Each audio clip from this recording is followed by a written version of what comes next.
Today we're going to talk about the difference between learning a piece and sight reading a piece and why you actually need both. The terms are often used interchangeably, but they're quite different, although there is some overlap. Learning a piece is when you really dive deep into the notes on the page, you dissect everything with the goal of trying to commit it all to your memory so that you can play it beginning to end in the long term. Sight reading, on the other hand, is when you look at a piece of music and you try to play it as well as possible on the very first try. One of the major differences between the two skills is that when we go to learn a piece, depending on our own timeline, we can actually learn something that is quite challenging or quite beyond our current level. And so as we dissect and as we dive deep into the music, we can take our time, the piece can be quite lengthy if we want it to be, and we can work on different aspects of the piece repeatedly until we feel comfortable and confident with them. Now with sight reading, because the goal is that we want to play something as well as possible on the very first try, it's not generally going to be possible to sight read something at your current level. The only exception is when you are in the very beginning stages of learning how to play the piano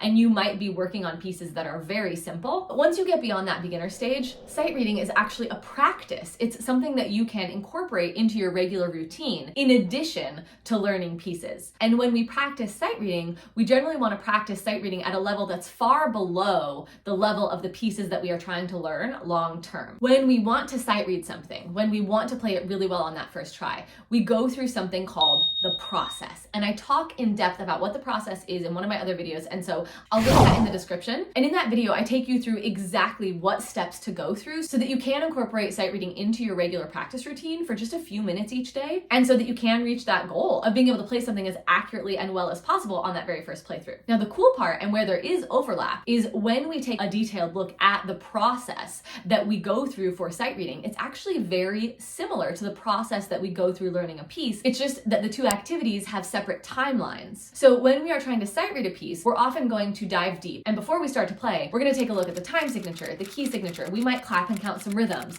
We're going to look for all of the musical symbols in the score. We're going to look for patterns. We're going to look for hand position changes. We're going to look for any potential parts that are going to mess us up, etc., etc. So we're going to really dive deep into this piece, and we're going to be kind of like a detective, and we're going to be really examining everything about the piece before we put our hands on the keys to play it. Now, you're going to do all of this in sight reading within a span of a couple of minutes. And so you can see why it's important to be sight reading at a level that's much lower than your current level. However, when we go to learn a piece, we're going to do those same things, but it's just the timeline is going to be a lot longer, because when the level of the piece is much higher, we might need several days of just clapping and counting the rhythm as opposed to just 1 or 2 times through. And we might need several months to really use revolutionary practice methods to work on those trouble spots to overcome them. Now, I would actually recommend that you do both in your practice routine. So you have the pieces that you're working on and the pieces that you're learning, and those are longer term goals, things that are going to take you weeks, months, potentially even years, depending on the level of the piece and the level where you are now. I would also recommend that in your regular practice routine, you incorporate sight reading on a somewhat regular basis. So it doesn't necessarily have to be every single day, but at least a couple of times a week is a great place to start, because sight reading provides you with a very short-term goal, a goal that you can accomplish within 5 or 10 minutes. And if you're doing it well, and you're using the process for sight reading, then you're going to have small successes and small wins,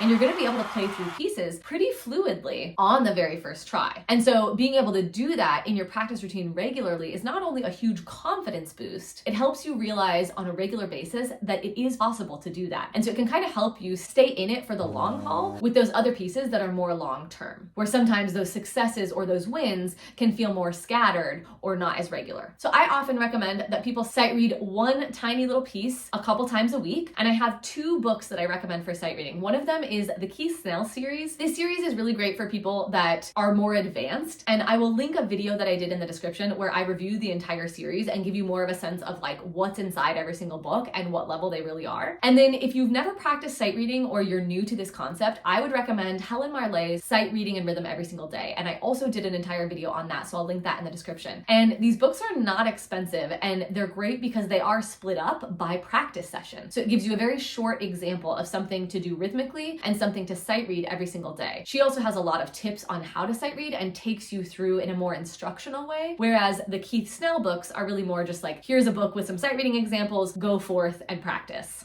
Watch those 2 videos, see which of the books you like, go ahead and order one of the books, and then watch the video that's all about the process and start incorporating it into your practice routine every single day so that you can get those quick successes and those easy wins, and so that you can work on the process that you can then apply to make your practice with your longer term, more challenging pieces way more effective and way more efficient over time.